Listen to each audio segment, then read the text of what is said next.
ഇവിടെ ലോകത്തിന്റെ വിവിധ ഭാഗങ്ങളിൽ ഇങ്ങനെയുള്ള പ്രതിഷേധങ്ങൾ നമ്മൾ കണ്ടുകൊണ്ടിരിക്കുമ്പോഴാണ് ഇന്ത്യ മഹാരാജ്യത്ത് കേരള സംസ്ഥാനത്തിൽ ഇങ്ങനെ ഒരു പരിപാടി പല സ്ഥലങ്ങളിലും നടക്കുന്നതിനോടൊപ്പം തന്നെ കറ്റാനം മഹല്ല് സംരക്ഷണ സമിതിയും കൂടി ഏറ്റെടുത്തുകൊണ്ടൊരു പരിപാടി സംഘടിപ്പിച്ചത്. ഡൽഹി ജന്തർ മന്ദറിൽ നാം കണ്ടതാണ്. പോലീസ് കേസെടുത്തുകൊണ്ട് സമരം ചെയ്ത ചില ആളുകളെ ബലപ്രയോഗം നടത്തി അവരെ അറസ്റ്റ് ചെയ്യുകയുണ്ടായി. ഡൽഹി ജന്തർ മന്ദറിൽ യോഗി ആദിത്യനാഥ് ഭരിക്കുന്ന ഉത്തർപ്രദേശിൽ ഫലസ്തീൻ മക്കളോടൊപ്പമാണ് ഞങ്ങൾ എന്ന് പറഞ്ഞുകൊണ്ട് ചില മതപണ്ഡിതന്മാർ അവരുടെ ഫോട്ടോ വാട്സപ്പിൽ വെച്ചു എന്നതിന്റെ പേരിൽ യോഗി ആദിത്യനാഥ് കേസെടുത്തിരിക്കുന്നു. മഹാരാഷ്ട്രയിൽ 2 ആക്ടിവിസ്റ്റുകൾ അനുമതിയില്ലാതെ സമരം ചെയ്തു എന്ന് പറഞ്ഞിട്ട് അവർക്കെതിരെ കേസെടുത്തു. യഥാർത്ഥത്തിൽ അനുമതി തേടി പോകുമ്പോൾ അകാരണമായിട്ട് അനുമതി ചോദിച്ചു പോയവരെയൊക്കെ കേസ് രജിസ്റ്റർ ചെയ്തതാണ് മഹാരാഷ്ട്ര. കർണാടകയിൽ ബാംഗ്ലൂരിൽ ജനങ്ങൾക്ക് ശല്യമായെന്ന് പറഞ്ഞിട്ട് സമരം ചെയ്തവർക്കെതിരെ കേസെടുത്തു. ഈ സാക്ഷര കേരളത്തിൽ ഈരാറ്റുപേട്ടയിൽ 20ഓളം വരുന്ന മഹല്ല് ഇമാമിങ്ങൾക്കും മഹല്ലിന്റെ പ്രധാനപ്പെട്ട ഉത്തരവാദിത്വം വഹിക്കുന്ന ആളുകൾക്കുമെതിരെ കേസെടുത്തു. ഇതെല്ലാം നടന്നത് കേരളത്തിലും ഡൽഹിയിലും യുപിയിലും മഹാരാഷ്ട്രയിലും കർണാടകത്തിലുമാണ്. ഇത് ഇന്ത്യ രാജ്യത്ത് നടന്ന കാര്യമാണ്. ഈ സമയത്താണ് ഇന്ത്യ രാജ്യത്തെ രാജ്യം ഭരിച്ചുകൊണ്ടിരിക്കുന്ന RSSന്റെ സൃഷ്ടിയാകുന്ന BJPയുടെ ഏറ്റവും പ്രധാനപ്പെട്ട ഒരു പ്രവർത്തകൻ, അയാൾ നേരെ ഇസ്രയേൽ എംബസിയിലേക്ക് ചെന്നിട്ട് പറയുന്നത്, എനിക്ക് ഇസ്രയേലിന്റെ പട്ടാളത്തിൽ ചേരാൻ നിങ്ങൾ പെർമിഷൻ നൽകണമെന്ന്. എന്തിനാണ്? ഇന്ത്യ മഹാരാജ്യത്തിന്റെ ഒരു പ്രതിനിധി ഇസ്രയേൽ എംബസിയിൽ ചെന്നിട്ട് എനിക്ക് ഫലസ്തീനികൾക്കെതിരെ സമരം ചെയ്യാനുള്ള ഒരു അനുമതി തരണമെന്ന് ഇസ്രയേൽ എംബസിയിൽ ചെന്ന് ആവശ്യപ്പെടുന്നത് പാവപ്പെട്ട ഫലസ്തീൻ മക്കളെ കൊന്നെടുക്കുന്നതിനുള്ള അയാളുടെ മനസ്സിന്റെ മോഹമായിരുന്നില്ലേ? ഇതൊക്കെ നമ്മൾ ഈ കാലഘട്ടത്തിന്റെ ചുമരെഴുത്തുകൾ വായിച്ചു കൊണ്ടിരിക്കുമ്പോഴാണ് പല ഭാഗങ്ങളിൽ നിന്നും ഒറ്റപ്പെട്ട ചില ശബ്ദങ്ങൾ പുറത്തേക്ക് വരുന്നത്. ഏതാനും ദിവസങ്ങൾക്ക് മുമ്പ് പത്തനംതിട്ട ജില്ലയുടെ ഒരു ഹൃദയഭാഗത്ത് ഈ വിനീതൻ ഐക്യദാർഢ്യ പ്രഭാഷണം നടത്തിക്കൊണ്ട് സംസാരിക്കുമ്പോൾ എന്നെ ക്ഷണിക്കുന്നതിന് മുമ്പ് അധ്യക്ഷ പ്രസംഗം നടത്തിക്കൊണ്ട് അവിടെ അധ്യക്ഷനായ സഹോദരൻ പറഞ്ഞത്, ഇവിടെ ആളുകൾ പരാമർശിക്കുന്നത് എന്തുകൊണ്ടാണ് ഇവിടെ നടക്കുന്ന പ്രോഗ്രാം ഇവിടെ നടത്തപ്പെടേണ്ട കാര്യമുണ്ടോ? ഐക്യദാർഢ്യം എന്തിനാണ് ഇവിടെ നമ്മൾ നടത്തുന്നത് എന്ന് ചോദിച്ചുകൊണ്ട് ചില ഒറ്റപ്പെട്ട വാചകങ്ങൾ പലരിൽ നിന്ന് പുറത്തു വന്നു എന്നറിയാൻ കഴിഞ്ഞു. എന്റെ പ്രിയപ്പെട്ട സഹോദരങ്ങളെ കേൾക്കാൻ വേണ്ടി ഞാൻ പറയാൻ, പലരും പറയുന്നത് അമരയ്ക്ക കൊടുത്തിട്ടല്ലേ വെണ്ടയ്ക്ക കിട്ടിയത്, കത്തിരിക്ക കൊടുത്തിട്ടല്ലേ വഴുതനങ്ങ കിട്ടിയത്. ഇതൊക്കെ നമ്മളിൽപ്പെട്ട ആളുകൾ ചോദിച്ചു കൊണ്ടിരിക്കുമ്പോ ഞാൻ എന്റെ പ്രിയപ്പെട്ട സഹോദരങ്ങളോട് പറയാണ്, ശ്രീമാൻ ശശി തരൂരിനെ പോലുള്ള, ശ്രീമാൻ MA ബേബിയെ പോലുള്ള, ശ്രീമതി ശൈലജ ടീച്ചറെ പോലെയുള്ള, ശ്രീമാൻ സുരേഷ് ഗോപിയെ പോലുള്ള രാഷ്ട്രീയ തമ്പുരാക്കന്മാരും രാഷ്ട്രീയ മേലാളന്മാരും ഒരുപക്ഷെ സാമ്രാജ്യത്വത്തിനെതിരെ ശക്തമായി നിലകൊള്ളുമെന്ന് നമ്മൾ വിശ്വസിക്കുന്ന, ഫാസിസത്തിനെതിരെ ശക്തമായി നിലകൊള്ളുമെന്ന് നമ്മൾ പ്രതീക്ഷിക്കുന്ന ഇടതിന്റെയും വലതിന്റെയും ഒക്കെ പ്രതിനിധികൾ പല സ്ഥലങ്ങളിലും ഇസ്രയേൽ എന്ന് പറയുന്ന കിരാതന്മാർക്കെതിരെ ശക്തമായി പോരാടുന്ന ഫലസ്തീൻ മക്കളെ ഭീകരവാദികളായി പരിചയപ്പെടുത്തിക്കൊണ്ട് അറിഞ്ഞോ അറിയാതെയോ സംസാരിച്ചു കൊണ്ടിരിക്കുമ്പോൾ കേരളത്തിലെ മുത്തശ്ശിപ്പത്രങ്ങളാകുന്ന മാതൃഭൂമിയും മനോരമയും ഫലസ്തീനിലെ പാവപ്പെട്ട മക്കളെ ഭീകരവാദികളായി ചിത്രീകരിച്ചു കൊണ്ടിരിക്കുമ്പോൾ ചാനലുകളിൽ വന്നിരുന്ന് വിഷം വിസർജിച്ചു കൊണ്ടിരിക്കുന്ന പലരും ഈ ഫലസ്തീൻ മക്കളെ ഭീകരവാദികളായി ചിത്രീകരിച്ചു കൊണ്ടിരിക്കുമ്പോൾ ഞാൻ എന്റെ പ്രിയപ്പെട്ട ചൂനാടെന്നെ കേൾക്കുന്ന പ്രിയപ്പെട്ടവരോട് ഞാൻ ചോദിക്കുകയാ, എങ്ങനെയാണ് അവർ ഭീകരവാദികളാവുക? എങ്ങനെയാണ് അവർ ഭീകരന്മാരാവുക? രാജ്യത്തിന്റെ സ്വാതന്ത്ര്യത്തിന് വേണ്ടിയിട്ട് ബ്രിട്ടീഷ് സാമ്രാജ്യത്തിനെതിരെ, സൂര്യനസ്തമിക്കാത്ത ബ്രിട്ടീഷ് സാമ്രാജ്യത്തിനെതിരെ ശക്തമായ നിലപാടെടുത്ത മുസ്ലിമീങ്ങളും ഹിന്ദുക്കളും ക്രിസ്ത്യാനികളും അടങ്ങുന്ന നമ്മുടെ പ്രിയപ്പെട്ട സ്വതന്ത്ര സമര സേനാനികൾ ഭീകരവാദികളായിരുന്നോ? നമ്മൾ ഏതൊരു ബ്രിട്ടീഷ് സാമ്രാജ്യത്തോടെയാണോ നമ്മൾ ശക്തമായ നിലയിൽ അന്ന് പോരാടിയിട്ട് സ്വാതന്ത്ര്യത്തിന്റെ ശുദ്ധവായു നമ്മൾ ശ്വസിക്കുന്നത്, അതേ ബ്രിട്ടൻ പ്രതിനിധാനം ചെയ്യുന്ന ബ്രിട്ടീഷ് പൗരത്വമുള്ള ആളുകളോടല്ലേ ഇന്നും ഫലസ്തീന്റെ പ്രിയപ്പെട്ട പൊന്നുമക്കൾ പോരാടുന്നത്? പിറന്ന നാടിന്റെ സ്വാതന്ത്ര്യത്തിന് വേണ്ടി പോരാടുകോ? ആ പോരാട്ടത്തെ എങ്ങനെയാണ് ഭീകരവാദമായി നമുക്ക് കാണാൻ കഴിയുക? അങ്ങനെയാണെങ്കിൽ ഇന്നലകളിൽ ഈ രാജ്യത്തിന്റെ ബഹുസ്വര സമൂഹത്തിന്റെ ഈ മഴവിൽ മനോഹാരിതയ്ക്ക് വേണ്ടി കഷ്ടപ്പെട്ട് പോരാടിയ വീരമൃത്യു വരിച്ച സ്വതന്ത്ര സമര സേനാനികൾ, ഞാൻ ചോദിക്കുകയാണ്, ഭീകരന്മാരായിരുന്നോ? ഒരിക്കലും ഒരു ഭീകരന്മാരല്ല. പിന്നെങ്ങനെയാണ് ഫലസ്തീന്റെ മക്കൾ മാത്രം ഭീകരന്മാരാവുക? ന്യായമായി നമ്മൾ ചിന്തിക്കേണ്ട കാര്യമാണ്. ഞാൻ എൻ്റെ പ്രിയപ്പെട്ട സഹോദരങ്ങളോട് പറയാണ്, ഇവിടെ ഭീകരവാദത്തിന്റെ പേരിൽ അവർ ഭീകരന്മാരാണ് എന്ന് പറയുന്നവർ പറയാതെ പറയുന്ന ഒരു സംഗതിയുണ്ട്. അത് മറ്റൊന്നുമല്ല, ഒരാൾ അടിക്കാൻ വന്നാൽ ഈ സ്റ്റേജിൽ ചൂനാട് കറ്റാനം മഹല്ല് സംവിധാനം സംഘടിപ്പിച്ച ഈ പരിപാടിയിൽ ഞാൻ പ്രസംഗിച്ചു കൊണ്ടിരിക്കുമ്പോൾ എന്റെ നേരെ കടന്നാക്രമണം നടത്താൻ വേണ്ടിയിട്ട് ഏതെങ്കിലും ഒരു കലാപകാരി വേദിയിലേക്ക് കടന്നു വന്നാൽ അവനെ ഞാൻ എന്റെ കൈ കൊണ്ട് പ്രതിരോധിച്ചാൽ ആ പ്രതിരോധം എങ്ങനെയാണ് ഭീകരവാദമാവുക?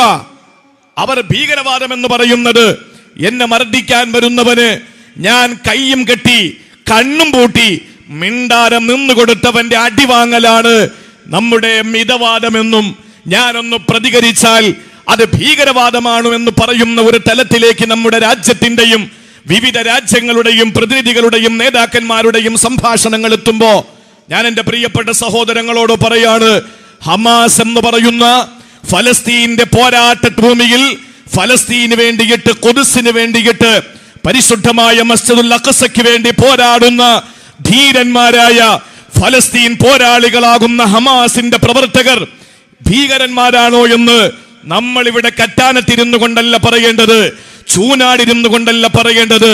കൂടെ കിടക്കുന്നവനെ രാപ്പനി അറിയൂ. ദിവസങ്ങളോളം ഈ ഹമാസിന്റെ പ്രവർത്തകരുടെ പിടുത്തത്തിൽ അകപ്പെടുകയും അവസാനം അവർ റിലീസ് ചെയ്യുകയും ചെയ്ത 85 വയസ്സും 90 വയസ്സുമുള്ള 2 വനിതകൾ, ഇസ്രയേലി വനിതകൾ. ആ വനിതകൾ അവർ പത്രസമ്മേളനം നടത്തി പറഞ്ഞൊരു കാര്യമുണ്ട്. എന്തായിരുന്നു പത്രസമ്മേളനം നടത്തിയത്? 85 വയസ്സുള്ള വറ്റി വരണ്ട വയലേലകൾ പോലെ ശരീരത്തിന്റെ തൊലി ചുക്കിച്ചുളിഞ്ഞു പോയ ഇസ്രയേലി വനിതകളായ 2 വനിതകൾ, 85 വയസ്സും 90 വയസ്സുമുള്ള 2 വനിതകൾ പറയുകയാണ്, ദിവസങ്ങളോളം ആഴ്ചകളോളം ഞങ്ങൾ ഹമാസിന്റെ പിടിയിലായിരുന്നു. ഞങ്ങൾ ന്യായമായും ചിന്തിച്ചു, ഞങ്ങളെ തലയെറുത്ത് കൊല്ലുമെന്ന് ഞങ്ങൾ കരുതി. കാരണം ഞങ്ങളുടെ കൂട്ടരാകുന്ന ജൂതന്മാര് ചെയ്തു കൂട്ടുന്നത് അങ്ങനെയാണല്ലോ. അതുകൊണ്ട് ഹമാസിന്റെ പ്രവർത്തകർ പിടിച്ചുകൊണ്ടുപോയി ഞങ്ങളെ കൊന്നുകളയുമെന്ന് ഞങ്ങൾ പ്രതീക്ഷിച്ചു. പക്ഷേ ഹമാസിന്റെ പ്രവർത്തകർ ഞങ്ങളെ പിടികൂടുമ്പോൾ ഞങ്ങളോട് പറഞ്ഞത്, നിങ്ങൾ ഒന്നുകൊണ്ടും പേടിക്കണ്ട, നിങ്ങൾ ഭയപ്പെടണ്ട, ഞങ്ങൾ ഖുർആൻ അനുസരിച്ച് ജീവിക്കുന്നവരാണ്, ഞങ്ങൾ പ്രവാചകൻ മുഹമ്മദ് നബി അംഗീകരിക്കുന്നവരാണ്, ഞങ്ങൾ മുസ്ലിം സമുദായത്തിന്റെ പ്രതിനിധികളാണ്. അതുകൊണ്ട് തന്നെ നിങ്ങളുടെ ശരീരത്തിൽ ഒരാൾ പോലും തൊടില്ല, അത് ഞങ്ങൾ ഉറപ്പു തരുന്നു എന്ന് പറഞ്ഞ് ആ 2 വനിതകളെ അവരെ തടങ്കൽ പാർപ്പിക്കുകയാണ്. അവർക്ക് കുടിക്കാൻ വെള്ളം കൊടുത്തു. ഈ ഹമാസിന്റെ പ്രവർത്തകർ കഴിക്കുന്ന പഴവർഗ്ഗങ്ങളും പാൽക്കട്ടിയും തിന്നാൻ കൊടുത്തു. അവർ വാർത്താ സമ്മേളനം വിളിച്ചിട്ട്, അവർ പത്രസമ്മേളനം വിളിച്ചു കൂട്ടിയിട്ട് പറഞ്ഞത്, ഞങ്ങൾക്ക് കുളിക്കാൻ ഷാമ്പു തന്നു, ഞങ്ങൾ കൊടുക്കാൻ ഡ്രസ്സ് തന്നു, ഞങ്ങൾ സ്ഥിരമായി ഉപയോഗിക്കുന്ന ടാബ്ലറ്റ് തികയാതെ വന്നപ്പോൾ ഒരു ഡോക്ടറെ വിളിച്ചു വരുത്തിയിട്ട് 2 ദിവസം കൂടുമ്പോൾ ഡോക്ടർമാരെ ഞങ്ങളുടെ ശരീരത്തിന്റെ അവസ്ഥകൾ പരിശോധന നടത്താൻ വേണ്ടിയിട്ട് പ്രത്യേകം ഏർപ്പാട് ചെയ്തു. സ്ത്രീകളാകുന്ന പ്രവർത്തകരെ ഞങ്ങൾക്ക് വേണ്ടി പ്രൊട്ടക്ട് നൽകി. എല്ലാ നിലയിലും ഹമാസിന്റെ പ്രവർത്തകർ മനുഷ്യത്വപരമായ ഇടപെടലുകൾ നടത്തി എന്ന് പറയുമ്പോൾ 85 വയസ്സും 90 വയസ്സുമുള്ള 2 ഇസ്രയേലി വനിതകൾ വാർത്താ സമ്മേളനം നടത്തിയപ്പോൾ അതൊന്നും കാണാൻ മലം പൊതിയാൻ പോലും അർഹതയില്ലാത്ത ഇവിടുത്തെ മാതൃഭൂമിയും മനോരമയും അത് കൊടുത്തില്ല എന്ന് മാത്രമല്ല, ലോകത്തെ മുഴുവൻ ചാനലുകളും അത് മറച്ചുവെച്ചു, എല്ലാ പത്രങ്ങളും അത് മൂടിവെച്ചു. എന്തുകൊണ്ട് അത് പുറം ലോകം എത്തിച്ചില്ല? സോഷ്യൽ മീഡിയയിൽ വന്ന, നവമാധ്യമങ്ങളിൽ വന്ന ചില വാർത്തകളല്ലാതെ എന്തുകൊണ്ട് പത്രങ്ങളിൽ വെണ്ടയ്ക്ക് നിരത്താതെ പോയത് എന്തിന്റെ പേരിലാണ്? അത് നമ്മൾ വളരെ കൃത്യമായി മനസ്സിലാക്കേണ്ടിയിരിക്കുന്നു. ആ വനിതകൾ പത്രസമ്മേളനം നടത്തി പറയാൻ അവർക്ക് ഇത്രയും ആവേശം തോന്നിയതിന്റെ കാരണം എന്തെന്നറിയോ? ആ വനിതകൾ ഹമാസിന്റെ പ്രവർത്തകരുടെ കൈക്കുള്ളിൽ, അവരുടെ തടങ്കലിൽ, അവരുടെ കാരാഗ്രഹത്തിൽ അവർ ഒളിക്കപ്പെടുകയും ചെയ്യപ്പോൾ എന്തുകൊണ്ടാണ് ഹമാസിന്റെ പ്രവർത്തകർ മാന്യത കാണിച്ചത് എന്ന് അവർക്ക് ഇത്രയും അത്ഭുതപ്പെടുത്താനുള്ള കാരണം മറ്റൊന്നാണ്. 50,000-ഓളം വരുന്ന ഗർഭിണികളായ സഹോദരിമാര് ഗസയിലെ ആശുപത്രികളിൽ അൽ-ഷിഫ ഹോസ്പിറ്റലിലും അൽ-അഹ്ലി ഹോസ്പിറ്റലിലും അതുപോലെ തന്നെ അവിടുത്തെ പ്രധാനപ്പെട്ട ആശുപത്രികളിലും 50,000-ഓളം വരുന്ന 1,00,000-ഓളം വരുന്ന പൂർണ്ണ ഗർഭിണികളായ സഹോദരിമാർ മരണക്കിടക്കയിൽ കിടക്കുമ്പോൾ നന്നായിട്ട് അവർക്ക് പ്രസവിക്കാൻ കഴിയാതെ അവിടുത്തെ കുഞ്ഞുങ്ങളെ നിഷ്ഠൂരമായി കൊന്നുകൊണ്ടിരിക്കുമ്പോ, അവിടുത്തെ സ്ത്രീകളെ ബലാത്സംഗം ചെയ്തുകൊണ്ടിരിക്കുമ്പോ, അവിടുത്തെ ചെറുപ്പക്കാരെ ഇല്ലായ്മ ചെയ്തുകൊണ്ടിരിക്കുമ്പോൾ ഇസ്രയേലിന്റെ കിരാതന്മാരായ ഈ പട്ടാളക്കാരുടെ പ്രവർത്തനങ്ങൾ അവരുടെ പ്രിയപ്പെട്ട സഹോദരിമാരെയും പൊന്നുമക്കളെയും മാതാക്കളെയും യുവാക്കളെയും കൊന്നൊടുക്കിക്കൊണ്ടിരിക്കുമ്പോഴാണ് ഹമാസിന്റെ പ്രവർത്തകരുടെ മനുഷ്യത്വപരമായ സമീപനം കിട്ടിയത്. ഇത് ഇസ്രയേലി വനിതകൾ പറഞ്ഞ കാര്യമാണ്. എങ്ങനെയാണ് അവർ ഭീകരവാദികളാവുക? എങ്ങനെയാണ് ഭീകരവാദികളാവുക? ന്യായമായിട്ട് നമുക്കറിയാം, ഒരു നാട്ടിൽ നമുക്ക് കൂടുതൽ സഹനവും കൂടുതൽ ശാന്തിയും കൂടുതൽ സമാധാനവും കൂടുതൽ കൃതാർത്ഥതയും കൂടുതൽ കാരുണ്യവും ഒക്കെ നമ്മൾ കൊടുക്കുന്നത് കുഞ്ഞുമക്കളോടാണ്. ആ മക്കളോട് പോലും കരുണ കാണിക്കാൻ ഇസ്രയേലിന്റെ ഭീകരന്മാരായ കിരാതന്മാരായ പട്ടാളക്കാർക്ക് കഴിയുന്നില്ല. എന്തുകൊണ്ടാണ്? ഇന്ന് 9,000-ൽ ചില്ലുവാനം ആളുകൾ ഇതുവരെ 1 മാസത്തിന്റെ ഉള്ളിൽ കൊന്നെടുക്കപ്പെട്ടപ്പോൾ, കൃത്യമായി പറഞ്ഞാൽ 10,000-ഓളം മനുഷ്യർ മരണപ്പെട്ടുകൊണ്ടിരുന്നപ്പോൾ അതിൽ 4,000-ഓളം വരുന്ന കുഞ്ഞുമക്കളാണ്. 4,000-ഓളം വരുന്ന കുഞ്ഞുമക്കളാണ്. ഫറോവൻ സാമ്രാജ്യത്തിന്റെ, ഫറോവൻ സംവിധാനത്തിന്റെ അല്ലെങ്കിൽ ഫറോവൻ സിദ്ധാന്തത്തിന്റെ ഒരു പുനരാവിഷ്കാരം എന്ന നിലയിൽ, ഇനി ഒരു തലമുറ വളർന്നു വരാൻ പാടില്ല എന്ന നിലയിൽ മക്കളെ മുഴുവനും കൊന്നൊടുക്കിക്കൊണ്ടിരിക്കുന്ന ഇസ്രയേലിന്റെ ഭീകരന്മാരുടെ ഈ പ്രവർത്തനങ്ങളുടെ മുമ്പിൽ അരുത് എന്ന് ചങ്കൂട്ടത്തോടെ പറയുന്ന ഹമാസിന്റെ പ്രവർത്തകർ ഫലസ്തീൻ മക്കൾ എങ്ങനെയാണ് ഭീകരന്മാരാവുക? എനിക്ക് ചോദിക്കാനുള്ളത് ആ ഒരു കാര്യം മാത്രമാണ്. ഞാൻ പല വേദികളിലും ചോദിച്ച ചോദ്യം ഞാൻ ഇവിടെയും എന്റെ പ്രിയപ്പെട്ടവരോട് ചോദിക്കുകയാണ്.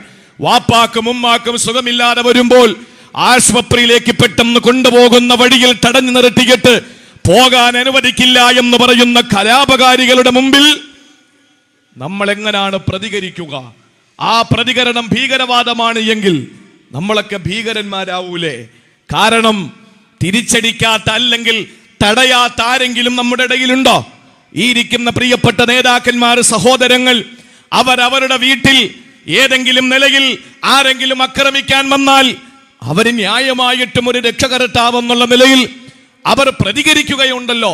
ആ പ്രതികാരം എങ്ങനെയാണ് ഭീകരവാദമാവുക? അതുകൊണ്ട് പ്രിയപ്പെട്ട സഹോദരങ്ങളെ, അടിക്കുമ്പോ കൊണ്ടുകൊണ്ട് നിൽക്കുക എന്നുള്ളത് മിതവാദവും, അത് കൊള്ളാതെ തിരിച്ചടിക്കുകയോ അല്ലെങ്കിൽ അടി തടുക്കുകയോ ചെയ്യുന്നത് ഭീകരവാദമാണെന്ന് പറയുന്നത് പ്രിയപ്പെട്ട സഹോദരന്മാരെ നമുക്ക് ഉൾക്കൊള്ളാൻ പറ്റുന്നില്ല. ഇതെപ്പോഴാണ് ലോകരാജ്യങ്ങൾ ഹമാസിനെതിരെ തിരിഞ്ഞതെന്നറിയോ? ശശി തരൂരൊക്കെ കണ്ട ഹമാസ് എന്ന് പറയുന്നത് ഈ ഒക്ടോബർ മാസം 7-ാം തീയതിക്ക് ശേഷമാണ്. ശശി തരൂർ അല്ല, അറിയാളാണെന്നൊന്നും നമുക്ക് അഭിപ്രായമില്ല. ഞാൻ പൊളിറ്റിക്കൽ ഇടപെടുന്നയാളല്ല, ഞാൻ രാഷ്ട്രീയം പറയുന്നയാളല്ല, ഞാൻ മനുഷ്യത്വപരമായ ചില സൂചനകൾ തരുന്നു എന്ന് മാത്രമേ ഉള്ളൂ. ശശി തരൂരിൽ ഞങ്ങൾക്ക് വലിയ പ്രതീക്ഷയുണ്ട്. ആ പ്രതീക്ഷ ഇപ്പോഴുമുണ്ട്. ഫാസിസത്തിനെതിരെ ശക്തമായി നിലകൊള്ളുമെന്നും ഇവിടത്തെ രാജ്യത്തിന്റെ ദുർഭരണം അവസാനിപ്പിച്ചുകൊണ്ട് ഒരു നല്ല മനോഹരമായ ചില സൂചനകൾ നമുക്ക് കിട്ടിയാൽ കൊള്ളാമെന്ന് ആഗ്രഹിക്കുന്ന കൂട്ടത്തിലാണല്ലോ നമ്മൾ. അതുകൊണ്ട് തന്നെ ആ ശുഭപ്രതീക്ഷ വെച്ചുകൊണ്ട് തന്നെ പറയുകയാണ്, പ്രദീപ് എന്ന ഗ്രാൻഡ് മാസ്റ്ററുടെ മുമ്പിൽ, ഗ്രാൻഡ് മാസ്റ്റർ ആകുന്ന പ്രദീപിന്റെ മുമ്പിൽ നന്നായിട്ട് പിടിച്ചു നിൽക്കാൻ മാത്രം കഴിവുള്ള നല്ല നോളജ് ഉള്ള വ്യക്തിയാണ് ശശി തരൂർ. ആ തരൂരിന് ഒക്ടോബർ മാസം 7-ാം തീയതിക്ക് ശേഷമുള്ള കലാപങ്ങൾ മാത്രമേ കണ്ടിട്ടുള്ളൂ എന്ന് ഒരിക്കലും നമുക്ക് വിശ്വസിക്കാൻ കഴിയില്ല. ഒക്ടോബർ 7-ന് ശേഷം മാത്രമുള്ള ചില തിരിച്ചടികൾ മാത്രം വലിയ ഭീകരവാദമായി കാണുന്നവരോട് എനിക്ക് പറയാനുള്ളത്, അതിനു മുമ്പ് നടന്നതൊന്നും കലാപമായിരുന്നില്ലേ? അതിനു മുമ്പ് നടന്നതൊന്നും വംശഹത്യയായിരുന്നില്ലേ? ഐക്യരാഷ്ട്രസഭയുടെ സെക്രട്ടറി പറയുന്നു, ശൂന്യതയിൽ നിന്നുണ്ടായതല്ല തിരിച്ചടിയെന്ന്. എങ്ങനെയാണത് പറഞ്ഞത്? ആ സമയത്ത് രസകരമായ ഒരു കാര്യം പറയട്ടെ. ഇത് പറഞ്ഞ ഐക്യരാഷ്ട്രസഭയുടെ സെക്രട്ടറിയെ ആ സ്ഥാനത്ത് നിന്ന് മാറ്റണമെന്നാണ് ഇസ്രയേൽ പ്രതികരിച്ചത്. ആ സ്ഥാനത്ത് നിന്ന് അയാളെ മാറ്റിക്കളയണമെന്നാ പ്രതികരിച്ചത്. എന്തുകൊണ്ടാണ്? എന്റെ പ്രിയപ്പെട്ട സഹോദരങ്ങൾ അറിയണം, 6600ഓളം വരുന്ന ഫലസ്തീനികൾ ഇന്നും ഇസ്രയേലിന്റെ തടങ്കൽ പാളയത്തിലാണ്. ആളുകൾ പറയുന്നത് ഹമാസ് പിടിച്ചുകൊണ്ടുപോയ ഇസ്രയേലികളെ വിട്ടാത്തിയിരുന്ന പ്രശ്നമല്ലേ ഉള്ളൂ എന്നാണ്. എന്നാൽ ഹമാസ് പിടിച്ചുകൊണ്ടുപോയതിന്റെ എത്രയോ ഇരട്ടിയാണ് ഇസ്രയേൽ പിടിച്ചുകൊണ്ടുപോയ ഫലസ്തീനികൾ. അറിയോ? 6600-ലധികം വരുന്ന കുഞ്ഞുങ്ങളടക്കമുള്ള ഫലസ്തീൻ മക്കളെ ഇന്നും ഇസ്രയേൽ തടങ്കൽ പാളയങ്ങളിൽ പാർപ്പിച്ചിരിക്കുകയാണ്. അവർക്ക് മനുഷ്യത്വപരമായ ഒരു നീതി വേണ്ടേ? അവർക്ക് മനുഷ്യത്വപരമായ ഒരു നീതി വേണ്ടേ? അവർക്കും മനുഷ്യത്വപരമായ സമീപനങ്ങൾ അവരും ആഗ്രഹിക്കുന്നില്ലേ? ഇതെല്ലാം നമ്മൾ കണ്ടുകൊണ്ടിരിക്കുമ്പോ എന്റെ പ്രിയപ്പെട്ട സഹോദരങ്ങളെ, തിരിച്ചടിക്കാനും അരുതെന്ന് പറയാനും കാണിക്കുന്ന ഹമാസിന്റെ ആ ഒരു ഗാംഭീര്യവും ആ ഒരു തന്റേടവും എങ്ങനെയാണ് ഭീകരവാദമായി നമ്മൾ മനസ്സിലാക്കുക? എങ്ങനെയാണ് നമുക്ക് പറയാൻ കഴിയുക? അതൊരിക്കലും ന്യായമായ കാര്യമല്ല. ഞാൻ എൻ്റെ പ്രിയപ്പെട്ടവരോട് പറയുന്നു, അമേരിക്കയാണ്. നമുക്കറിയാം, ലോകം കണ്ട ഏറ്റവും വലിയ ഭീകരനാണ് ഡൊണാൾഡ് ട്രംപ് എന്ന് പറയുന്ന ശതകോടീശ്വരൻ. ചരിത്രത്തിൽ അമേരിക്ക 2 തവണ ഇംപീച്ച്മെന്റ് ചെയ്ത ഒരേ ഒരു ഭരണാധികാരി അല്ല, ഒരേ ഒരു അമേരിക്കൻ പൗരൻ, അത് ഡൊണാൾഡ് ട്രംപാ. ശതകോടീശ്വരനാണ് അയാൾ. ഇന്ത്യയില് ഗുജറാത്ത് സംസ്ഥാനത്തിലേക്ക് കടന്നു വന്നപ്പോ 3 ചാർട്ടേഡ് വിമാനമാ വന്നത്. ഒന്നില് ഡൊണാൾഡ് ട്രംപ് വന്നു, രണ്ടാമത്തതില് മൂപ്പർക്ക് ആവശ്യമായ കിച്ചൺ സംവിധാനം വന്നു, രണ്ടാമത് വന്ന ഫ്ലൈറ്റിൽ ടോയ്ലറ്റും അതുപോലെ തന്നെ മറ്റ് സംവിധാനങ്ങളും വന്നു, വാഷിംഗ് മെഷീൻ അടക്കം വന്നു. ഇതെല്ലാം ലോകത്തെവിടെ പറന്നുയർന്നാലും അവിടെയൊക്കെ തനിക്ക് കുടിക്കാനും ഉടുക്കാനും മലമൂത്ര വിസർജനം ചെയ്യാനുമുള്ള സംവിധാനങ്ങളുമായി ആകാശപാതകളിലൂടെ പറന്നു നടക്കുന്ന ശതകോടീശ്വരനായ ഡൊണാൾഡ് ട്രംപ് അമേരിക്കയുടെ വൈറ്റ് ഹൗസിൽ നിന്ന് ഇറങ്ങിപ്പോയപ്പോൾ ന്യായമായും ലോകം മുഴുവനും ഒരു പ്രതീക്ഷ വെച്ചു. ജോസഫ് ബൈഡൻ എന്ന ജോ ബൈഡൻ കടന്നു വരുമ്പോ മനുഷ്യത്വപരമായ ചില സമീപനങ്ങൾ ഉണ്ടാകുമെന്ന് പലരും പ്രതീക്ഷിച്ചു. പക്ഷേ ഇസ്രയേൽ പ്രധാനമന്ത്രിയായ ബെന്യാമിൻ നെതന്യാഹുവിന്റെ മുമ്പിൽ അമേരിക്കയുടെ പ്രസിഡന്റ് ജോ ബൈഡൻ ചെന്നിട്ട് പറയുന്നു, ഞാനൊരു സയനിസ്റ്റ് ആണത്രേ, ഞാനും ഒരു സയനിസ്റ്റ് ആണ്. വിമാനവാഹിനി കപ്പലുകൾ കൊടുത്തുവിട്ടു. നിങ്ങൾ അറിയണം, അമേരിക്ക എങ്ങനെയാണ് ഇസ്രയേലിനോടൊപ്പം നിൽക്കുക. എന്റെ കറ്റാനത്തും ചൂനാടും എന്നെ കേൾക്കുന്ന പ്രിയപ്പെട്ട സഹോദരങ്ങളോട് പറയാനുള്ളത്, അമേരിക്ക പ്രതിനിധാനം ചെയ്യുന്ന ക്രൈസ്തവ സഭ, അമേരിക്ക പ്രതിനിധാനം ചെയ്യുന്ന ക്രിസ്ത്യാനികൾ, ഇസ്രയേൽ പ്രതിനിധാനം ചെയ്യുന്ന ജൂതന്മാരുടെ പേര് കേൾക്കുമ്പോ ശാപവാക്കാ പറയുക. ഇസ്രയേൽ പ്രതിനിധാനം ചെയ്യുന്ന ജൂതന്മാര് അമേരിക്ക പ്രതിനിധാനം ചെയ്യുന്ന ക്രിസ്ത്യാനികളെ കേൾക്കുമ്പോൾ അവരും ശാപവാക്കാ പറയുന്നത്. ഇത് ഖുർആൻ വളരെ വ്യക്തമായി പറഞ്ഞു. കാലത്തിൽ യഹൂദു ലൈസത്തിൻ നസാറ അലാ ശൈ. ജൂതന്മാര് പറയുന്നു. ഏത് ജൂതന്മാര്? ഇസ്രയേലിന്റെ ജൂതന്മാര് പറയുന്നു, അമേരിക്കക്കാരാകുന്ന ക്രിസ്ത്യാനികൾ ഒരു ചുക്കുമല്ല. വഖാലത്തിൻ നസാറ ലൈസത്തിൽ യഹൂദു അലാ ശൈ. അമേരിക്ക പ്രതിദാനം ചെയ്യുന്ന ക്രിസ്ത്യാനികൾ പറയുന്നു, ജൂതന്മാരൊരു ചുണ്ണാമ്പുമല്ല. ഇത് പരസ്പരം അവർ അങ്ങോട്ടും ഇങ്ങോട്ടും ചെളി വാരിത്തേച്ച് ആദർശത്തിൽ വൈരുദ്ധ്യ സമീപനങ്ങളുള്ള ജൂതന്മാരും ക്രിസ്ത്യാനികളും ഇസ്രയേലും അമേരിക്കയും ഫലസ്തീനിലെ പാവപ്പെട്ട മക്കളെ തകർക്കാനും മുസ്ലിം സമുദായത്തെ കൊന്നെടുക്കാനും ഇവരും മച്ചമ്പിമാരാണ്, ഇവരളിയന്മാരാണ്. അവർ ആദർശപരമായിട്ടുള്ള വൈരുദ്ധ്യവും മാറ്റിവെച്ചിട്ട് അവർ ഒറ്റക്കെട്ടാണ്. പ്രിയപ്പെട്ട സഹോദരങ്ങളെ, ഞാൻ ഇനി ഒരു കാര്യം കൂടി ചോദിക്കുകയാണ്. അമേരിക്കയും ഇസ്രയേലും തമ്മിൽ ആദർശപരമായി ഒരിക്കലും ഒരുമിച്ച് പോകാത്ത വൈരുദ്ധ്യമായ സമീപനങ്ങളും നിലപാടുകളും ഉള്ളവരായിരിക്കവേ ഇസ്രയേലും അമേരിക്കയും ഒരുമിച്ച് കൈകോർത്തുകൊണ്ട് ഫലസ്തീൻ മക്കൾക്കെതിരെ ശക്തമായി നിലകൊള്ളുമ്പോൾ എന്റെ പ്രിയപ്പെട്ട സഹോദരങ്ങളെ, എങ്ങനെയാണ് നമുക്ക് അവരെ ഭീകരന്മാരായി കാണാൻ കഴിയുക? ബാങ്ക് വിളിച്ചതിന് ശേഷം ഇൻഷാ അല്ലാഹ് നമുക്ക് തുടരാം. ഇത് ഞാൻ വളരെ കുറഞ്ഞ സമയത്തിനുള്ളിൽ അവസാനിപ്പിക്കും. എല്ലാവരും ഇത് കഴിഞ്ഞതിന് ശേഷം പോകാവൂ ഇൻഷാ അല്ലാഹ്.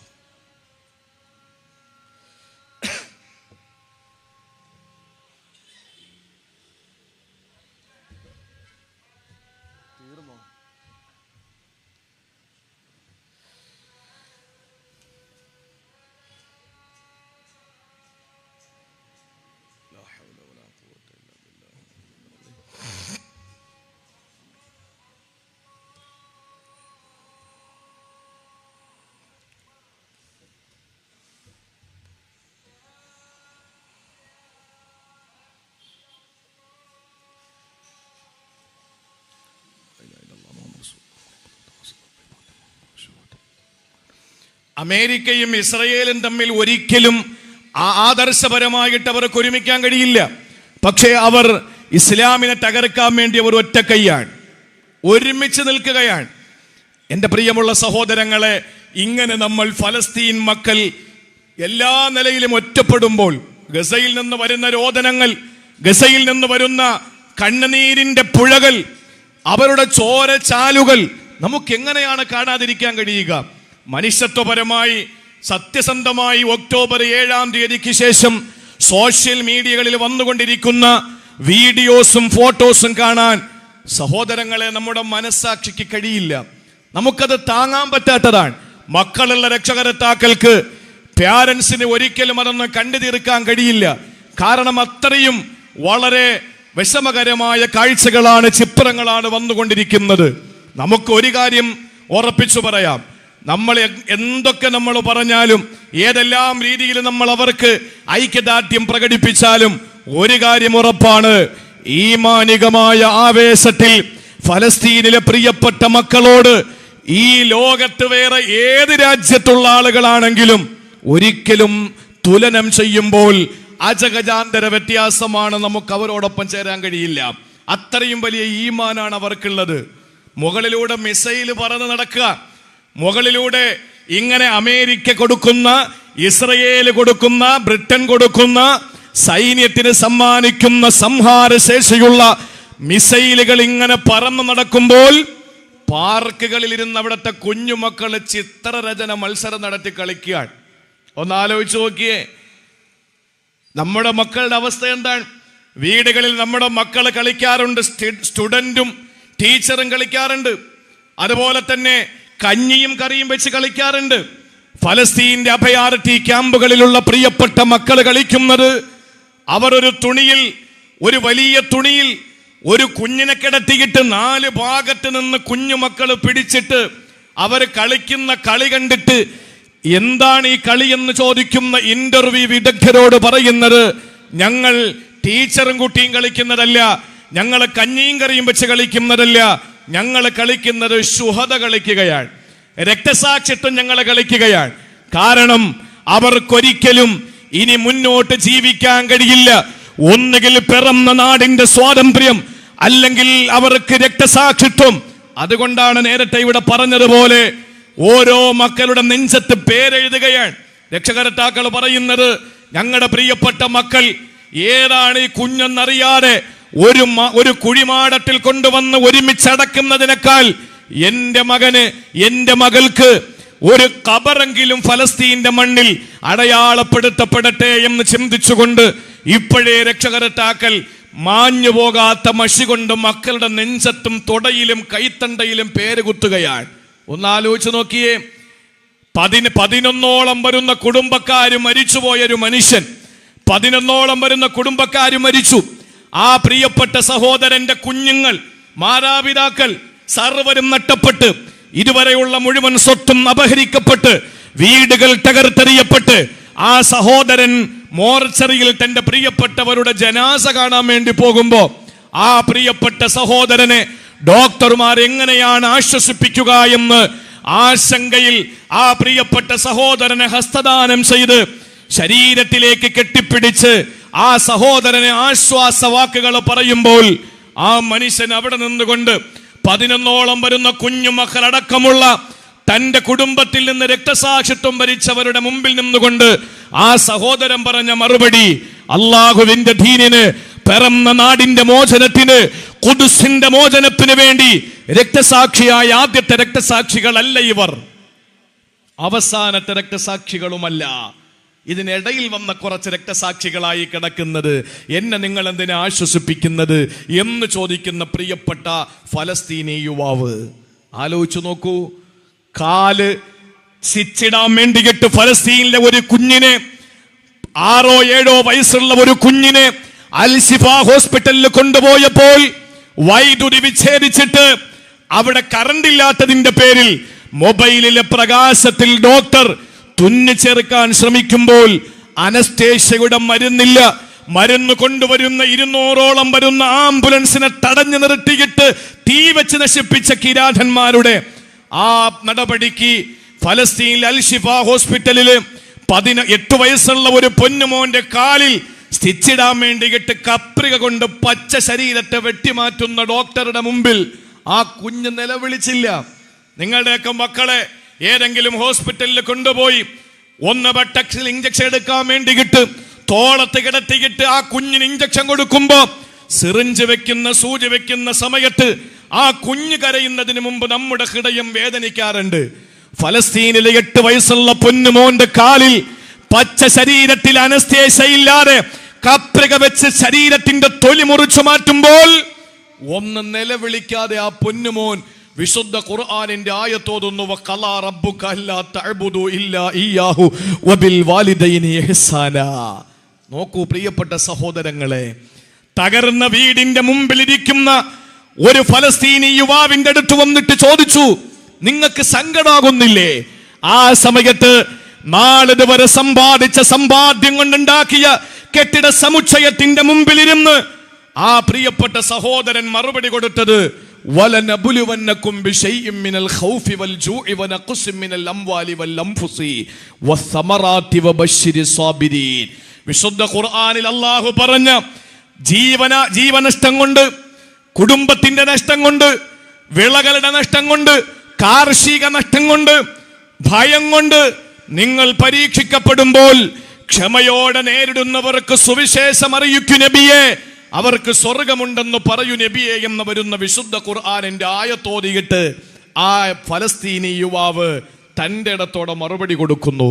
പ്രിയപ്പെട്ട സഹോദരങ്ങളെ, ഹമാസിന്റെ നേതാവിന്റെ മുമ്പിൽ വന്നിട്ട് അമേരിക്ക ഇസ്രയേലിന് വിമാനവാഹിനി കപ്പൽ കൊടുത്തല്ലോ, നിങ്ങളത് അറിഞ്ഞില്ലേ എന്ന് ഹമാസിന്റെ നേതാവിനോട് ചോദിക്കുമ്പോ, ഏത് ഹമാസിന്റെ നേതാവ്? ഇന്ത്യയിലാണ് ഏറ്റവും കൂടുതൽ ഫലസ്തീനികൾക്കെതിരെ നടന്ന പത്രപ്രവർത്തനങ്ങൾ ഉണ്ടായത്. ലോക രാജ്യങ്ങളുടെ കണക്കെടുത്താൽ ലോകത്ത് ഏറ്റവും കൂടുതൽ ഇസ്രായേലിന് സപ്പോർട്ട് ചെയ്തുകൊണ്ട്, ഫലസ്തീന് ശക്തമായി എതിർത്തുകൊണ്ട് പത്രങ്ങൾ വെണ്ടയ്ക്ക് നിരത്തിയത് ഇന്ത്യയിലെ പത്രങ്ങളാണ് എന്ന് കണക്ക് പുറത്തു വരുന്നു. ഏത് ഇന്ത്യ, ഏത് സംസ്ഥാനം, ഏത് കേരളം? കേരളത്തിലെ മുത്തശ്ശി പത്രങ്ങളില്ലേ?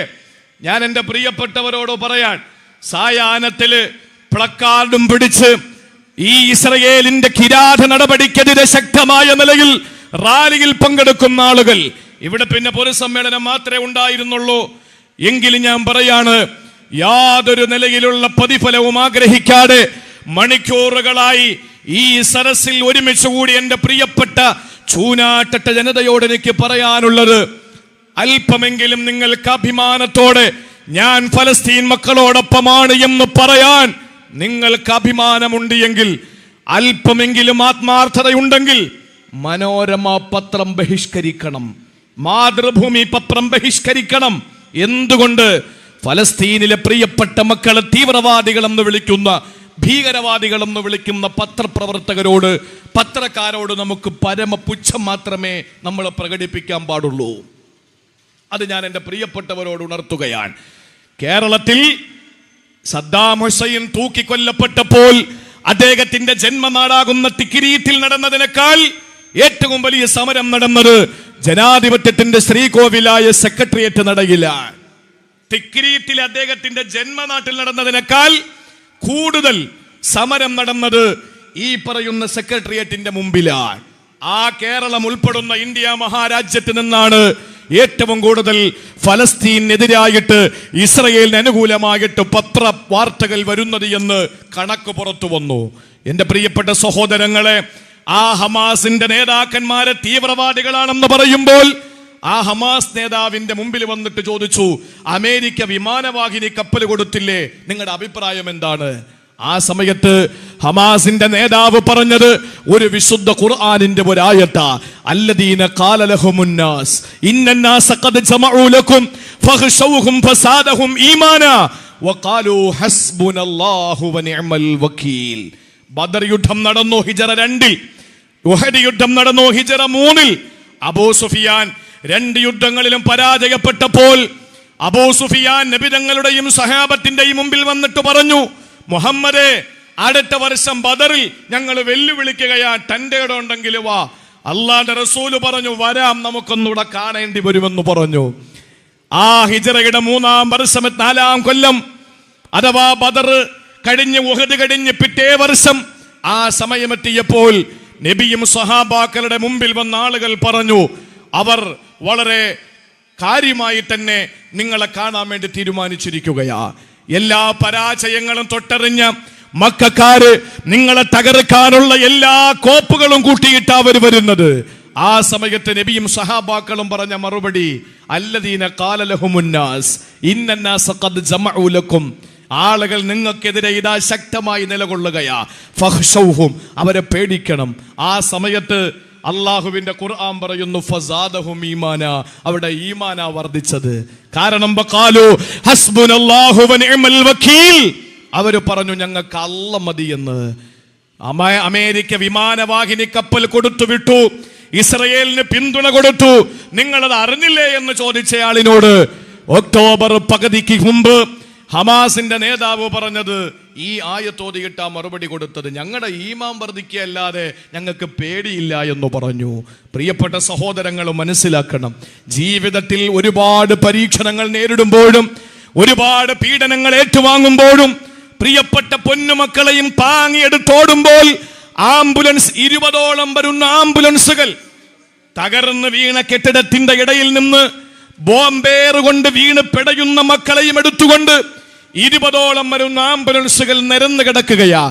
ആശുപത്രിയിലേക്ക് പോകാൻ വേണ്ടിയിട്ട് പോകുമ്പോൾ നമ്മൾ എത്ര തിരക്കുള്ളവരാണെങ്കിലും, എത്ര ട്രാഫിക് എത്ര നിലയിൽ ആ ട്രാഫിക് കുരുക്കുകൾ ഉണ്ടെങ്കിലും ആംബുലൻസ് വന്നാൽ എല്ലാവരും മാറിക്കൊടുക്കുന്നു.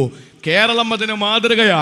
കാസർഗോഡ് നിന്ന് 4-5 മണിക്കൂർ കൊണ്ട്, എറണാകുളത്ത് നിന്ന് 1-2 മണിക്കൂറുകൾ കൊണ്ട്, കോഴിക്കോട് നിന്ന് 3 മണിക്കൂർ കൊണ്ട്, തിരുവനന്തപുരം മെഡിക്കൽ കോളേജിലും ശ്രീചിത്രയിലും SAT ഹോസ്പിറ്റലിലും ക്യാൻസർ സെന്ററിലേക്കൊക്കെ ആംബുലൻസ് വന്ന ചരിത്രം കേരളത്തിന്റെ പ്രവർത്തകർക്കുണ്ട്. ഈ ആംബുലൻസ് 20ഓളം വരുന്ന ആംബുലൻസുകളെ വഴിയിൽ തടഞ്ഞു നിർത്തിയിട്ട് ബോംബ് വെച്ച് കൊന്നുകളഞ്ഞ ഈ കിരാതന്മാരുടെ മുമ്പിൽ എന്റെ പ്രിയപ്പെട്ട സഹോദരങ്ങളെ, ചെറുത്ത് നിൽപ്പ് നടത്തുന്ന മക്കൾ എങ്ങനെയാണ് ഭീകരവാദികളാവുക? എന്റെ ചോദ്യം ഒരൊറ്റ ചോദ്യമാണ്. ഹമാസിന്റെ പ്രവർത്തകർ, ഫലസ്തീനി പ്രവർത്തകർ എങ്ങനെയാണ് ഭീകരന്മാരാവുക? ആ ഒരൊറ്റ ചോദ്യം മാത്രമാണ് ഇന്നത്തെ ഈ കറ്റാനം മഹല്ല് സംരക്ഷണ സമിതി സംഘടിപ്പിച്ച പരിപാടിയിൽ എനിക്ക് ചോദിക്കാനുള്ളത്. വേറെ ഒന്നും ഞാൻ പറയുന്നില്ല, ധാരാളം പ്രസംഗങ്ങൾ നിങ്ങൾ കേട്ടവരാണ്. എങ്ങനെയാണ് അവർ ഭീകരന്മാരാവുക? RSSന്റെ ഒരു പ്രവർത്തകനാണല്ലോ ഈ അടുത്ത സമയത്ത് ഇസ്രയേൽ തകർത്ത കെട്ടിടങ്ങളുടെ ഇടയിൽ 3 നില കെട്ടിടത്തിന്റെ ഒരു സ്റ്റെയർ മാത്രം ബാക്കിയുണ്ട്, ബാക്കിയൊക്കെ തകർന്നു വീണു. ആ ഫോട്ടോ അപ്ലോഡ് ചെയ്തിട്ട് തന്റെ ഫേസ്ബുക്ക് വാളിൽ ആ RSSന്റെ പ്രവർത്തകൻ ഒരു ക്യാപ്ഷൻ കൊടുത്തു. എന്താണെന്നറിയോ? ഹൂറിമാരെ കാണാനുള്ള സ്റ്റെപ്പ് മാത്രം ബാക്കിയുണ്ട്, ബാക്കിയെല്ലാം പോയി എന്ന്. നേരത്തെ ഇവിടെ പരാമർശിച്ചതുപോലെ ഇസ്രയേലിന്റെ കിരാതന്മാരോടുള്ള ശക്തമായ വിയോജിപ്പ് രേഖപ്പെടുത്തി ഫലസ്തീൻ മക്കൾ ഐക്യദാർഢ്യം പ്രകടിപ്പിച്ചുകൊണ്ട് കേരളത്തിന് അങ്ങോളം ഇങ്ങോളം, ഇന്ത്യയിൽ അങ്ങോളം ഇങ്ങോളം സമരങ്ങൾ നടക്കുമ്പോ ഈ ഫലസ്തീൻ മക്കളോടുള്ള പോരാട്ടങ്ങൾ, ഫലസ്തീൻ മക്കൾക്ക് ഇസ്രയേൽ കൊടുക്കുന്ന ഈ വംശഹത്യ ആകെ സപ്പോർട്ട് ചെയ്യുന്ന ഒരു കൂട്ടർ ഇവിടുത്തെ വർഗീയ ഫാസിസ്റ്റുകളാണ്. വർഗീയ ഫാസിസ്റ്റുകളിൽ ഒരുത്തം പോലും, കുടുംബത്തിൽ പറന്ന ഒരുത്തം പോലും ഇതുവരെ ഫലസ്തീനികൾക്കെതിരെ ഇസ്രയേൽ നടത്തുന്ന ഈ നരനായാട്ട് തെറ്റാണ് എന്ന് പറയാൻ ഇവന്റെ ഒന്നും വായുന്നവരെ തുറന്നിട്ടില്ല. നമുക്കറിയുമല്ലോ, തുറക്കില്ല. കാരണം കലാപം നടത്തി പാരമ്പര്യമുള്ളവർക്ക് എങ്ങനെയാണ് അതിനെ പ്രതിഷേധിക്കാൻ കഴിയുക? സപ്പോർട്ട് ചെയ്യാനല്ലേ കഴിയുള്ളൂ. അപ്പോ വിശ്വാസികളായ നമ്മൾ, ജനാധിപത്യ വിശ്വാസികളായ നമ്മൾ, ഇവിടെ ഇരിക്കുന്ന എന്റെ പ്രിയപ്പെട്ട ഇതര സമുദായത്തിലെ, അങ്ങനെ ഇതര സമുദായത്തിലെ എന്ന് പറയുന്നത് മറ്റൊന്നും കൊണ്ടല്ല, അഭിമാനത്തിന് വേണ്ടി പറയുന്നതാണ്. ഇവിടെ നേരത്തെ പ്രസംഗിച്ചു പോയവർ, അതുപോലെ തന്നെ ഇവിടെ ഇരിക്കുന്ന, നിലവിൽ പ്രസംഗിക്കാനിരിക്കുന്നവർ, ഇവരൊക്കെയും വളരെ കൃത്യമായി നിലപാട് പറയുന്നത്, അവരൊക്കെ ഒരു അമ്മയുടെ ഗർഭാശയത്തിൽ നിന്ന് പുറത്തേക്ക് വന്ന് ഒരച്ഛനും ഒരമ്മയും ഒരു ഭാര്യയും ഒരുപാട് മക്കളുമായിട്ട് കുടുംബ ജീവിതത്തിന്റെ മനോഹാരിത കണ്ട് ആസ്വദിച്ച് ആ മനോഹരമായ കുടുംബ ജീവിതം നയിക്കുന്നവരായതുകൊണ്ടാണ് അവർക്കിങ്ങനെ പങ്കെടുക്കാൻ കഴിയുക. കെട്ടിയ പെണ്ണിനെ എവിടെയെങ്കിലും കൊണ്ടാക്കിയിട്ട് ഏതെങ്കിലുമൊക്കെ ചെറുപ്പക്കാരെയും ഏതെങ്കിലുമൊക്കെ പെൺകുട്ടികളെയും ക്രൂരമായിട്ട് കൊന്നൊടുക്കിക്കൊണ്ട് നടക്കുന്ന ഏതെങ്കിലും പ്രവർത്തകർക്ക് അല്ലെങ്കിൽ വർഗീയ ഫാസിസ്റ്റുകൾക്ക് എങ്ങനെയാണ് ഫലസ്തീനെ അനുകൂലിക്കാൻ കഴിയുക? അതിൽ ഞങ്ങൾക്ക് സങ്കടമൊന്നുമില്ല, ഒരിക്കലും അങ്ങനെ ഒരു നല്ല വാക്ക് പോലും പ്രതീക്ഷിക്കുന്നില്ല. പക്ഷേ നമ്മുടെ ഭാഗത്ത് നിന്നൊക്കെ ചിലരുടെ ഭാഗത്ത് നിന്ന് അത് അങ്ങോട്ട് കൊടുത്തിട്ടല്ലേ ഇങ്ങോട്ട് കിട്ടിയത് എന്നൊക്കെ പറയുന്നത് കേൾക്കുമ്പോൾ വളരെ സങ്കടം തോന്നുന്നുണ്ട്. അതുകൊണ്ട് പ്രിയപ്പെട്ട സഹോദരങ്ങളെ, പ്രാർത്ഥന മാത്രമല്ല പ്രവർത്തനങ്ങൾ കൂടി. ഒന്ന്, ഒരു മസ്ജിദുൻ നബവിയുടെ അകത്തിരുന്നു കൊണ്ട് ഒരു സഹാബി വര്യൻ ധ്യാന നിമഗ്നനായിരിക്കുമ്പോ ഒരു കൂടപ്പറപ്പിനൊരു ആവശ്യം വന്നപ്പോൾ കൂടെ പോയിട്ട് അയാൾക്ക് സഹായം ചെയ്തു കൊടുത്തപ്പോൾ, നിങ്ങൾ ഏട്ടിക്കാഫിലല്ലായിരുന്നോ, ഭജന ഇരിക്കായിരുന്നല്ലോ, എന്തിനാ നിങ്ങൾ എന്നോടൊപ്പം വന്നത് എന്ന് ചോദിച്ച തന്റെ സതീർത്ഥ്യനോട് ഒരു സഹോദരനെ സഹായിക്കാൻ ഇറങ്ങി പുറപ്പെടുന്ന കാൽ ചുവട് വെപ്പുകൾക്ക് ഏട്ടിക്കാഫിരിക്കുന്നതിനേക്കാൾ പുണ്യമുണ്ടെന്ന് പറയുമ്പോ ചൂനാട്ടത്തെയും കറ്റാനത്തെയും പള്ളിക്കകത്തിരുന്ന് ദുആ ചെയ്യുന്നത് നല്ലത് തന്നെയാണ്. പക്ഷെ തെരുവിലിറങ്ങിയിട്ട് ഫലസ്തീൻ മക്കൾ അനുഭവിക്കുന്ന വേദനകൾക്ക് ഞങ്ങൾക്ക് സങ്കടമുണ്ട് എന്നൊന്ന് പറയാനും കൂടെ കാണിക്കുന്ന തന്റെ ഇടത്തിനാണ് ഇസ്ലാമിക വിശ്വാസം എന്ന് പറയുക. അല്ലാത്തതൊക്കെ പ്രിയപ്പെട്ടവരെ പ്രാർത്ഥന കൊണ്ട് മാത്രം പൂർത്തീകരിക്കാനാണെങ്കിൽ അള്ളാഹുവിന്റെ പ്രവാചകൻ ബദറിൽ പോകണ്ടല്ലോ, ഒന്ന് ദുആ ചെയ്താൽ മതിയല്ലോ, കൈ വലിക്കും മുമ്പ് ഉത്തരം കിട്ടുമല്ലോ. അതുകൊണ്ട് പ്രാർത്ഥനയും പ്രവർത്തനങ്ങളും ഒരുമിച്ച് കൂടുമ്പോഴാണ് എല്ലാ കാര്യങ്ങളുടെയും സമ്പൂർണത ഉണ്ടാവുക. അതുകൊണ്ട് നിങ്ങൾ ഈ ഒരുമിച്ച് കൂടിയത് ഒരിക്കലും നിങ്ങൾക്ക് നഷ്ടമല്ല. ഫലസ്തീൻ മക്കളുടെ, ആ പ്രിയപ്പെട്ട ഫലസ്തീനിലെ യുവാക്കളുടെ, യുവതികളുടെ, വൃദ്ധന്മാരുടെ, അവിടുത്തെ പ്രിയപ്പെട്ട സഹോദരങ്ങളുടെ ഓരോരുത്തരുടെയും ആ വിഷമങ്ങളിൽ നമ്മൾ പങ്കാളികളാകുമ്പോ നമുക്ക് പടച്ച തമ്പുരാൻ, ദൈവം തമ്പുരാൻ, സർവേശ്വരൻ തരുന്ന പ്രതിഫലം അത് വിവരണാതീതമാണ്. അതുകൊണ്ട് സഹോദരങ്ങളെ, ഈസാ നബി വരെയുള്ള ഒട്ടുമിക്ക പ്രവാചകന്മാരും ജനിക്കുകയും അവരുടെ വീടുകൾ ഉണ്ടായിരുന്ന, നേരത്തെ ഇവിടെ ബഹുമാനപ്പെട്ട ഒരു പണ്ഡിതൻ പറഞ്ഞതുപോലെ, അസ്റാബി അബ്ദിഹി ലൈലം മിനൽ മസ്ജിദിൽ ഹറാമി ഇലൽ മസ്ജിദിൽ അഖ്സ അല്ലദീ ബാറക്നാ ഹൗല, ചുറ്റും അനുഗ്രഹമാണ് എന്ന് പറഞ്ഞത് ചുറ്റും നിസ്കാര പള്ളിയുള്ളത് കൊണ്ടല്ല. ആ പള്ളിയുടെ മസ്ജിദുൽ അഖ്സയുടെ 4 ഭാഗത്ത് അവിടുത്തെ പ്രവാചകന്മാരുടെ ഭവനങ്ങളും അവരുടെ മരണശേഷം അവിടെ ഖബറുകളും ഉള്ളത് കൊണ്ടാണ് അങ്ങനെ പറഞ്ഞത് എന്ന് മുഫസ്സിറുകൾ പറഞ്ഞിട്ടുണ്ട്. അങ്ങനെ അനുഗ്രഹീതമായ ആ മണ്ണ്, ഈസാ നബി അലൈഹിസ്സലാം വരെയുള്ള മിക്ക പ്രവാചകന്മാരും ജനിച്ച മണ്ണ്, ജാലൂത്ത് എന്ന് പറയുന്ന ധിക്കാരിയായ ഭരണാധികാരിയിൽ നിന്ന് ത്വാലൂത്ത് എന്ന് പറയുന്ന നല്ല രാജാവിന്റെ ഒരു ഇടപെടലിലൂടെ ദാവൂദ് നബിയുടെ കാലത്ത് തിരിച്ചു പിടിച്ച ബൈത്തുൽ മുഖദ്ദസ്. അതിനുശേഷം സുലൈമാൻ നബി അവിടെ ഭരണം നടത്തി ഫലസ്തീനിൽ. സക്കരിയ നബി ബൈത്തുൽ മുഖദ്ദസിലെ ഇമാമായി, യഹിയാ നബി ബൈത്തുൽ മുഖദ്ദസിലെ ഇമാമായി. ഇന്ന് ജൂതന്മാര് മുസ്ലിമീങ്ങൾക്കത് തടഞ്ഞു വെച്ചിരിക്കുകയാണ്, ആ പള്ളി തടഞ്ഞു വെച്ചിരിക്കുകയാണ്. നമുക്ക് വലിയ കടപ്പാടുണ്ട്. ആദ്യത്തെ ഖിബിലയ 16 മാസക്കാലം മസ്ജിദുൽ അഖ്സ, അള്ളാഹുവിന് വേണ്ടി ഭൂമിയിൽ പണി കഴിപ്പിക്കപ്പെട്ട ആദ്യത്തെ 2ാമത്തെ ഭവനമാണ്. ഒന്ന് കഅബ, 2ാമത്തേത് മസ്ജിദുൽ അഖ്സ. 40 വർഷത്തെ വ്യത്യാസത്തിൽ ബൈത്തുൽ മുഖദ്ദസ് ഇസ്ഹാഖ് നബി അവിടെ പണിയുന്നു, ഇബ്രാഹിം നബിയുടെ പിന്തുണയോടെ, സഹായത്തോടെ. മനസ്സിലാക്കണം, ഈസാ നബി അലൈഹിസ്സലാം ഭരണം നടത്തി, സക്കരിയ നബിയും യഹ്യാ നബിയും ഇമാമത്ത് നിന്ന് അവസാനം റോമിലെ ഒരു രാജാവ് അവിടെ ഭരണമേറ്റെടുത്തു. അങ്ങനെയാണ് അതിനെ വീണ്ടും തിരിച്ചു പിടിക്കുന്നത്. അപ്പോൾ മഹാനായ പ്രവാചകൻ സല്ലല്ലാഹു അലൈഹി വസല്ലമ ഉസാമത്ത് ബിൻ സെയ്ദിലൂടെയും അതിനുശേഷം ഉമർ റളിയല്ലാഹു തആല അൻഹു അബൂ ഉബൈദത്ത് ബിൻ ജറാഹിലൂടെയും അത് വീണ്ടും തിരിച്ചു പിടിക്കുന്നു. അങ്ങനെ തിരിച്ചു പിടിച്ചു വരുമ്പോഴാണ് ഉമർ റളിയല്ലാഹു തആലാവിന്റെ കാലഘട്ടത്തിൽ അബൂ ഉബൈദത്ത് ബിൻ ജറാഹൊക്കെ തിരിച്ചു പിടിച്ച മസ്ജിദുൽ അഖ്സ കുരിശുയുദ്ധമുണ്ടായി. ആ കുരിശുയുദ്ധം നടക്കുമ്പോഴാണ് വീണ്ടും അത് മുസ്ലിങ്ങളുടെ കയ്യിൽ നിന്ന് പോകുന്നത്. ആ കുരിശുയുദ്ധത്തിൽ പിടിച്ചെടുത്ത മസ്ജിദുൽ അഖ്സയെ സുൽത്താൻ സലാഹുദ്ദീൻ അയ്യൂബി തിരിച്ചു പിടിച്ചു.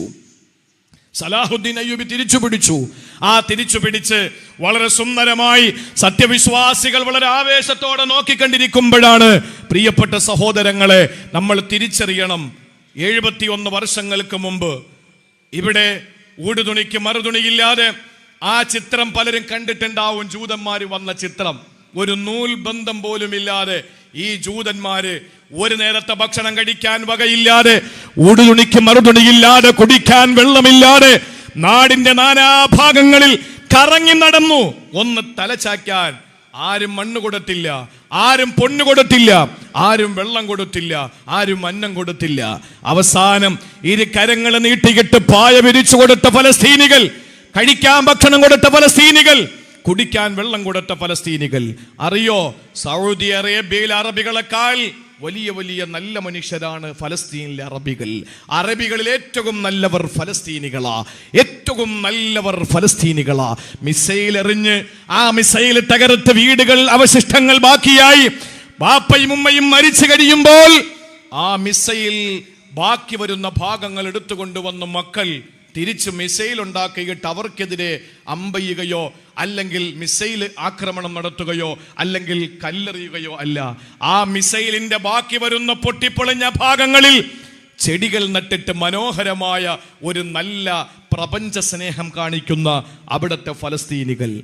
അവർ ഇറക്കുന്ന സിനിമയാണ് ലോകത്തെ ഏറ്റവും നല്ല സിനിമ. അവരുടെ പ്രൊഡക്ഷനാണ് ലോകത്തെ ഏറ്റവും വലിയ മേന്മയുള്ളത്. അവരുടെ സ്വഭാവമാണ് അറബികളുടെ ഏറ്റവും നല്ല സ്വഭാവം. ആ ഫലസ്തീനികൾ പ്രിയപ്പെട്ട സഹോദരങ്ങളെ കുടിക്കാൻ വെള്ളം കൊടുത്ത്, കഴിക്കാൻ ഭക്ഷണം കൊടുത്ത്, കിടക്കാൻ പായ വിരിച്ചു കൊടുത്തു.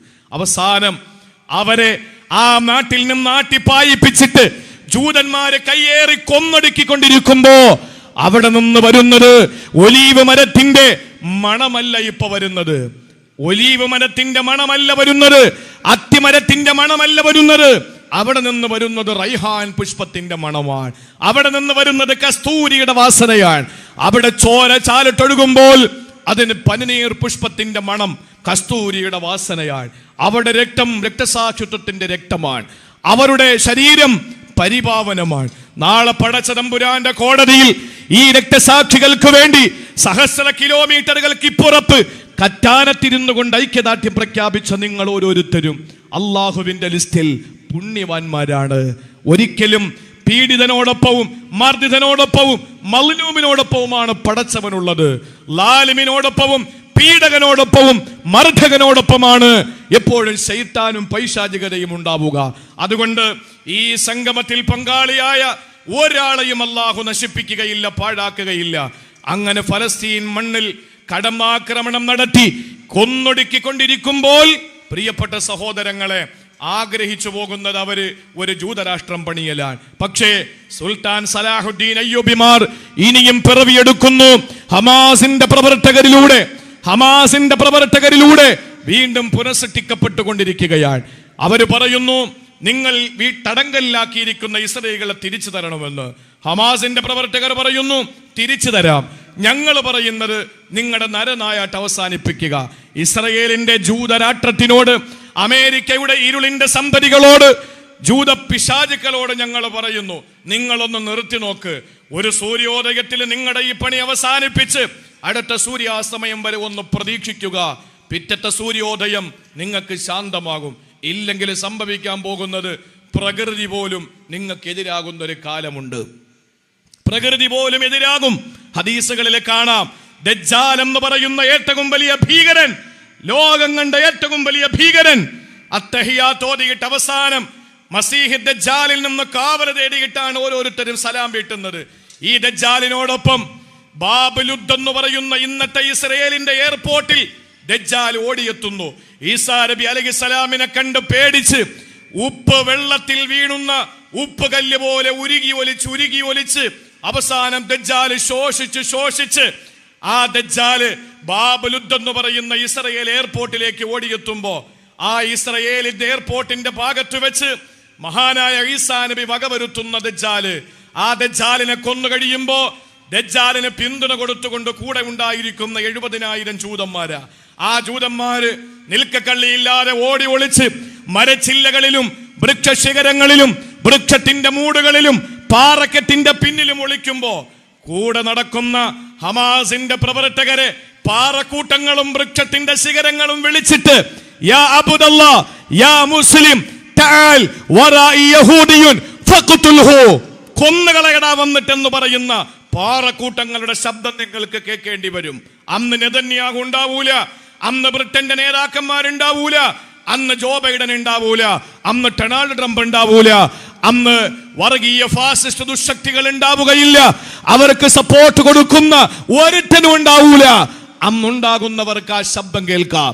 അമേരിക്കയുടെ ശക്തമായ പിന്തുണയോടുകൂടി ഇസ്രയേൽ നടത്തുന്ന കിരാതവാഴ്ചക്കെതിരെ പോരാടിയിട്ട് ഇങ്ങനെ ഒരു സംഗമത്തിൽ പങ്കാളികളായ കറ്റാനത്തുകാരെ നിങ്ങളും കാണൂല, ഞാനും കാണൂല. നാളത്തെ തലമുറയ്ക്ക് ഇത് പകർന്നു കൊടുക്കണം. ഒറ്റക്കിരുന്ന് ദുആ ചെയ്താലും മാത്രം പോരാ, പിറന്നു വീഴുന്ന മക്കൾക്ക് ഇത് പകർന്നു കൊടുക്കണം. മക്കളെ, ജൂതന്മാര് കൊന്നൊടുക്കിയ ഫലസ്തീൻ മക്കളുടെ ചോരയുടെ ശാപമാണിത് എന്ന് പറഞ്ഞു കൊടുത്താൽ, പള്ളിക്കകത്തിരുന്ന് 4 മതിൽക്കെട്ടിനകത്ത് ദുആ ചെയ്താൽ മാത്രം പോരാ, പുറത്തിറങ്ങിയിട്ട് പ്രവർത്തിക്കാൻ കൂടി മനസ്സ് കാണിക്കണം. ഇരുന്ന് തുരുമ്പിക്കുന്നതിനേക്കാൾ പ്രവർത്തിച്ച് തേയുന്നതല്ലേ നല്ലത്.